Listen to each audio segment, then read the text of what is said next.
한 목소리로 봉독하겠습니다. 나의 힘이신 여호와여, 내가 주를 사랑하나이다. 아멘. 애굽에서 출애굽한 이스라엘은 그 이후로 늘 블레셋에게 공격을 당하면 블레셋 때문에 어려움을 겪었습니다.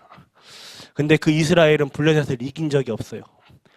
그 다윗과 사무엘 그 이전에 이제 사사시대 때 삼손이라는 인물이 있었을 때 잠시 잠깐이나마 이겼었습니다.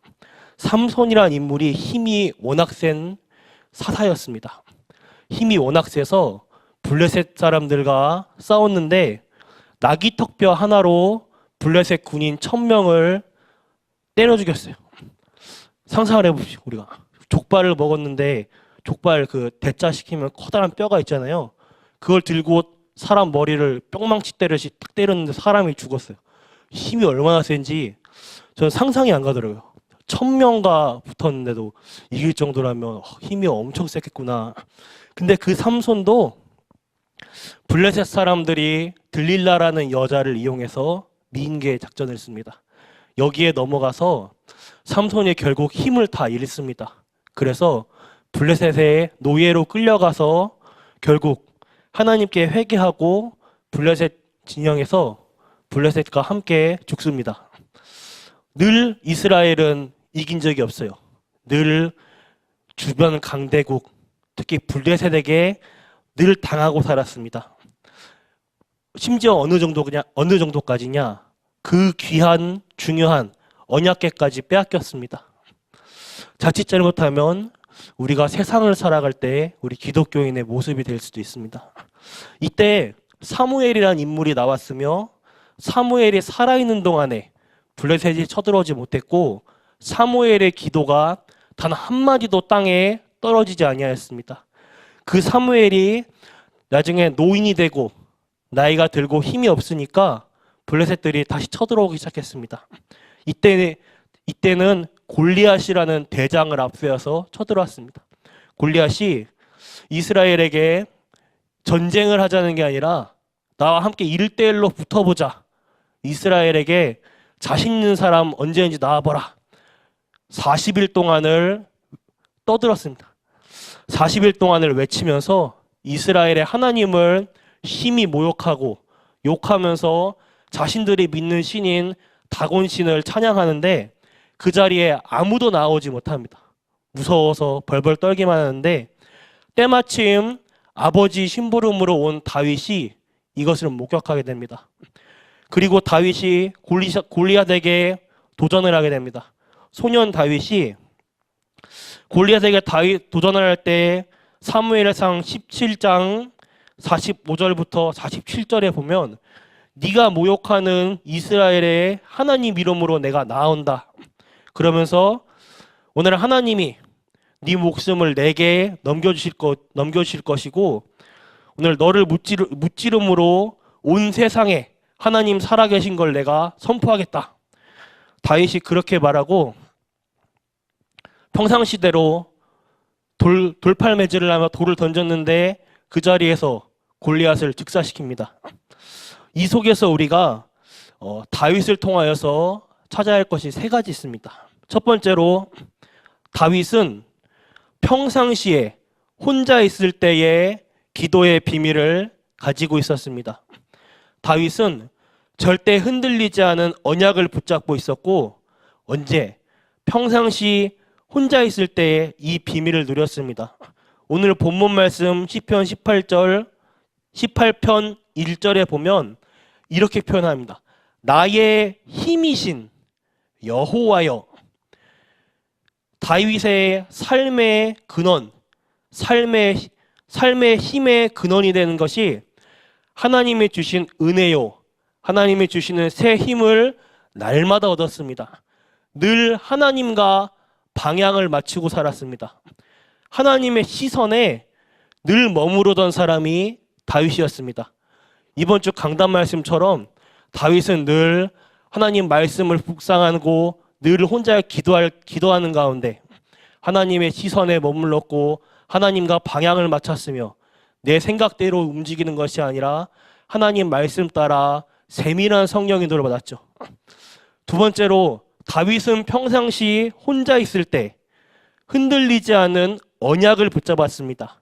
그리고 그 속에서 나오는 힘을 가지고 있었어요.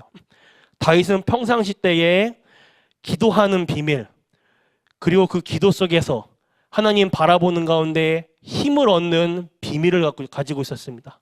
그 힘 속에서 다윗은 자신이 하던 목동일에 최선을 다했어요.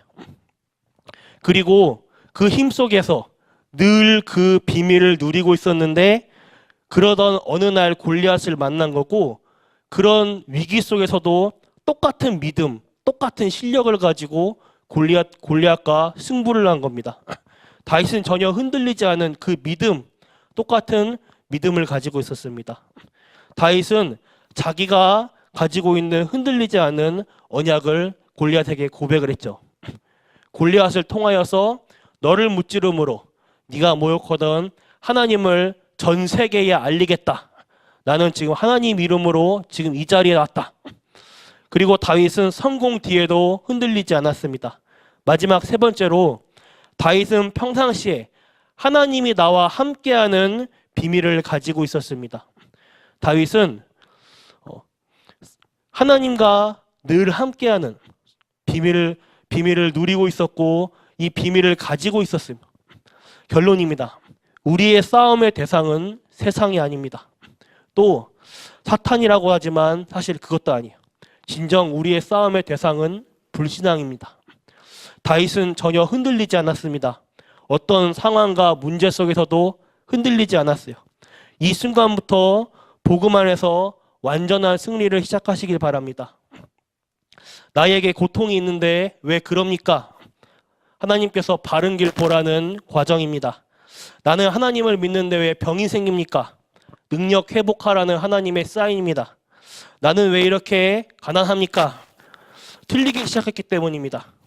바르게 시작하라는 하나님의 사인입니다. 언약은 절대로 바뀌지 않습니다. 영적인 축복은 절대로 변하지 않습니다.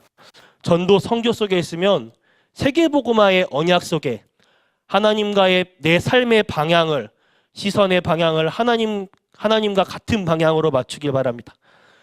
내 전도 선교 속에, 세계복음화 속에 있으면 절대 바뀌지 않습니다.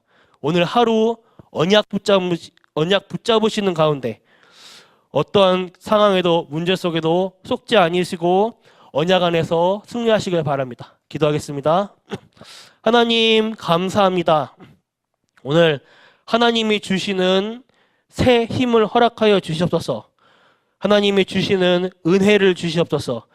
하나님이 주시는 성령 충만 주시옵소서. 그래서 오늘 우리 전 성도님들이 가는 발걸음마다, 만나지는 사람마다, 가는 가정과 회사 현장, 그 지역에 흑암 세력 무너지며 현장 살릴 수 있도록 하여 주시옵소서. 오늘 우리 전 성도님들에게 평상시에 날마다 혼자 있을 때 하나님이 함께 하시는 비밀을 누리고, 그 속에서 하나님이 주시는 힘을 날마다 얻을 수 있도록 하여 주시옵소서. 그 힘 속에서 학업도 하고 사업도 하고 산업의 현장, 산업도 하고 그 힘 속에서 살아갈 수 있도록 하여 주시옵소서. 살아계신 주 예수 그리스도 이름으로 기도드렸습니다. 아멘. 주기도문으로 마치겠습니다. 하늘에 계신 우리 아버지여, 이름이 거룩히 여김을 받으시오며 나라가 임하옵시며 뜻이 하늘에서 이루어져 땅에서도 이루어지다. 오늘날 우리에게 일용할 양식을 주옵시고, 오늘 우리가 우리에게 죄진 자를 사하여 준 것 같이 우리 죄를 사하여 주시옵고, 우리를 시험에 들게 하지 마옵시며 다만 악에서 구하옵소서. 대개 나라와 권세와 영광이 아버지께 영원히 있사옵나이다. 아멘.